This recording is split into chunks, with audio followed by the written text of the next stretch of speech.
नमस्कार। आज की वीडियो में आप सबका स्वागत है। आज हम प्रेमचंद की 9वीं कहानी पढ़ेंगे जिसका नाम है पूस की रात। तो चलिए शुरू करते हैं। हल्कू ने आकर स्त्री से कहा, सहना आया है, लाओ जो रुपए रखे हैं उसे दे दूं, किसी तरह गला तो छूटे। मुन्नी झाड़ू लगा रही थी, पीछे फिरकर बोली, 3 ही तो रुपए हैं, दे दोगे तो कम्बल कहाँ से आवेगा। माघ फूस की रात हार में कैसे कटेगी। उससे कह दो फसल पर रुपए दे देंगे, अभी नहीं। हल्कू एक क्षण अनिश्चित दशा में खड़ा रहा। पूस सिर पर आ गया। कंबल के बिना हार में रात को वह किसी तरह नहीं जा सकता, मगर सहना मानेगा नहीं। घुड़कियां जमावेगा, गालियां देगा। बला से जाड़ो मरेंगे, बला सिर से टल जाएगी। यह सोचता हुआ वह अपनी भारी भरकम डेल लिए हुए, जो उसके नाम को झूठ सिद्ध करता था, स्त्री के समीप आ गया और खुशामद करके बोला, ला दे दे, गला तो छूटे, कम्बल के लिए कोई दूसरा उपाय सोचूंगा। मुन्नी उसके पास से दूर हट गई और आंखें तरेरती हुई बोली, कर चुके दूसरा उपाय, जरा सुनो कौन उपाय करोगे। कोई खैरात दे देगा कम्बल, ना जाने कितनी बाकी है जो किसी तरह चुकने ही नहीं आती। मैं कहती हूँ तुम क्यों नहीं खेती छोड़ देते, मर मर काम करो, उपज हो तो बाकी दे दो। चलो छुट्टी हुई, बाकी चुकाने के लिए ही तो हमारा जन्म हुआ है। पेट के लिए मजूरी करो, ऐसी खेती से बाज आए, मैं रुपए ना दूंगी ना दूंगी। हल्कू उदास होकर बोला, तो क्या गाली खाऊं। मुन्नी ने तड़प कर कहा, गाली क्यों देगा, क्या उसका राज है। मगर यह कहने के साथ उसकी तनी हुई भौहें ढीली पड़ गईं।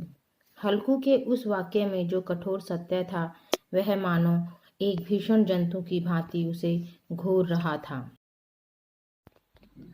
उसने जाकर आले पर से रुपए निकाले और लाकर हल्कू के हाथ पर रख दिए। फिर बोली, तुम छोड़ दो अब की से खेती, मजूरी में सुख से एक रोटी खाने को तो मिलेगी, किसी की धौंस तो ना रहेगी। अच्छी खेती है, मजूरी करके लाओ, वह उसी में झोंक दो, उस पर से धौंस। हल्कू ने रुपए लिए और इस तरह बाहर चला मानो अपना हृदय निकाल कर देने जा रहा हो। उसने मजूरी से एक एक पैसा काट काट कर 3 रुपए कंबल के लिए जमा किए थे। वह आज निकले जा रहे थे। एक एक पग के साथ उसका मस्तक अपनी दीनता के भार से दबा जा रहा था। पूस की अंधेरी रात, आकाश पर तारे ठिठुरते हुए मालूम होते थे।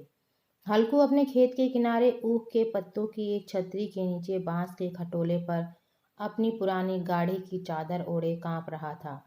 खाट के नीचे उसका संगी कुत्ता जबरा पेट में मुंह डाले सर्दी से कूं कूं कर रहा था। 2 में से एक को भी नींद न आती थी। हल्कू ने घुटनियों को गर्दन में चिपकाते हुए कहा, क्यों जबरा, जाड़ा लगता है। कहता तो था घर में पुआल पर लेट रहे, तो यहाँ क्या लेने आए थे। अब खाओ ठंड, मैं क्या करूं। जानते थे मैं यहाँ हलवा पूरी खाने आ रहा हूँ, दौड़े दौड़े आगे आगे चले आए। अब रो नानी के नाम को। जबरा ने पड़े पड़े दुम हिलाई और अपनी कूं कूं को दीर्घ बनाता हुआ एक बार जम्हाई लेकर चुप हो गया। उसकी स्वान बुद्धि ने शायद ताड़ लिया, स्वामी को मेरी कूं कूं से नींद नहीं आ रही है। हल्कू ने हाथ निकालकर जबरा की ठंडी पीठ सहलाते हुए कहा, कल से मत आना मेरे साथ, नहीं तो ठंडे हो जाओगे। यह रांड पछुआ ना जाने कहाँ से बर्फ लिए आ रही है। उठूं, फिर एक चिलम भरूं, किसी तरह रात तो कटे। 8 चिलम तो पी चुका। यह खेती का मजा है। और एक एक भगवान ऐसे पड़े हैं जिनके पास जाड़ा जाए तो गर्मी से घबरा कर भागे। मोटे मोटे गद्दे, लिहाफ, कंबल, मजाल है कि जाड़े का गुजर हो जाए। तकदीर की खूबी है, मजूरी हम करें, मजा दूसरे लूटें। हल्कू उठा और गड्ढे में से जरा सी आग निकाल कर चिलम भरी। जबरा भी उठ बैठा। हल्कू ने चिलम पीते हुए कहा, पिएगा चिलम, जाड़ा तो क्या जाता, जरा मन बहर जाता है।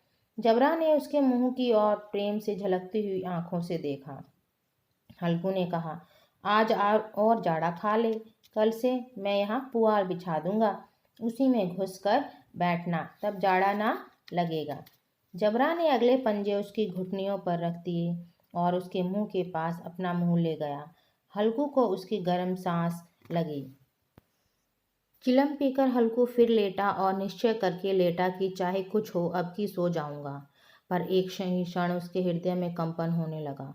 कभी इस करवट लेता, कभी उस करवट पर जाड़ा किसी पिशाच की भांति उसकी छाती को दबाए हुए था। जब किसी तरह न रहा गया तो उसने जबरा को धीरे से उठाया और उसके सिर को थपथपा कर उसे अपनी गोद में सुला दिया। कुत्ते की देह से जाने कैसी दुर्गंध आ रही थी, पर वह उसे अपनी गोद से चिपटाए हुए ऐसे सुख का अनुभव कर रहा था जो इधर महीनों से उसे ना मिला था। जबरा शायद समझ रहा था कि स्वर्ग यही है और हल्कू की पवित्र आत्मा में तो उस कुत्ते के प्रति घृणा की गंध तक न थी। अपने किसी अभिन्न मित्र या भाई को भी वह इतनी तत्परता से गले ना लगाता। वह अपनी दीनता से आहत था जिसने आज उसे इस दशा को पहुंचा दिया। इस अनोखी मैत्री ने जैसे उसकी आत्मा के सब द्वार खोल दिए थे और उसका एक एक अणु प्रकाश से चमक रहा था। सहसा जबरा ने किसी जानवर की आहट पाई। इस विशेष आत्मीयता ने उसमें एक नई स्फूर्ति पैदा कर दी थी, जो हवा के ठंडे झोंकों को तुच्छ समझती थी। वह झपटकर उठा और छतरी के बाहर आकर भूंकने लगा। हल्कू ने उसे कई बार पुचकार कर बुलाया, पर वह उसके पास ना आया। हार में चारों तरफ दौड़ दौड़ कर भौंकता रहा। एक क्षण के लिए भी आ जाता तो तुरंत ही फिर दौड़ता। कर्तव्य उसके हृदय में अरमान की भांति उछल रहा था। 1 घंटा और गुजर गया। रात ने शीत को हवा से धधकाना शुरू किया। हल्कू उठ बैठा और दोनों घुटनों को छाती से मिलाकर सिर को उसमें छिपा लिया। फिर भी ठंड कम ना हुई। ऐसा जान पड़ता था सारा रक्त जम गया है, धमनियों में रक्त की जगह हिम बह रहा है। उसने झुककर आकाश की ओर देखा। अभी कितनी रात बाकी है। सप्तऋषि अभी आकाश में आधे भी नहीं चढ़े, ऊपर आ जाएंगे, तब कहीं सवेरा होगा। अभी पहर भर से ऊपर रात है। हल्कू के खेत से कोई एक गोली के टप्पे पर आमों का बाग था। पतझड़ शुरू हो गई थी। बाग में पत्तियों का ढेर लगा हुआ था। हल्कू ने सोचा, चलकर पत्तियां बटोरूं और उन्हें जलाकर खूब तापूं।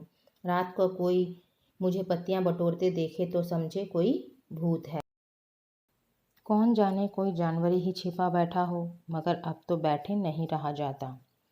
उसने पास के अरहर के खेत में जाकर कई पौधे उखाड़ लिए और उनका एक झाड़ू बनाकर हाथ में सुलगता हुआ उपला लिए बगीचे की तरफ चला। जबरा ने उसे आते देखा तो पास आया और दुम हिलाने लगा। हल्कू ने कहा, अब तो नहीं रहा जाता जबरू, चलो बगीचे में पत्तियां बटोर कर तापें। ताते हो जाएंगे तो फिर आकर सोएंगे, अभी तो रात बहुत है। जबरा ने कूं कूं करके सहमति प्रकट की और आगे आगे बगीचे की ओर चला। बगीचे में खूब अंधेरा छाया हुआ था और अंधकार में निर्दय पवन पत्तियों को कुचलता हुआ चला जाता था।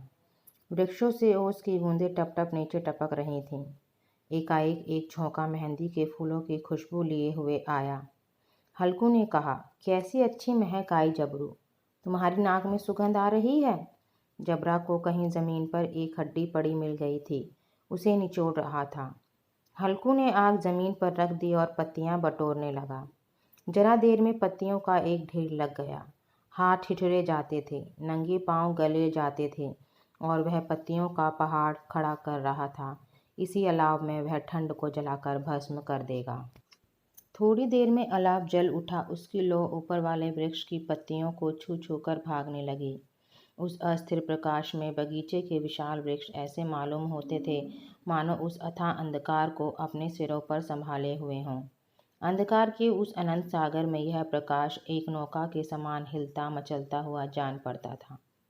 हल्कू अलाव के सामने बैठा आग ताप रहा था। एक क्षण में उसने दोहर उतारकर बगल में दबा ली और दोनों पांव फैला दिए, मानो ठंड को ललकार रहा हो। तेरे जी में जो आए सो कर। ठंड की असीम शक्ति पर विजय पाकर वह विजय पर्व को हृदय में छिपा ना सकता था।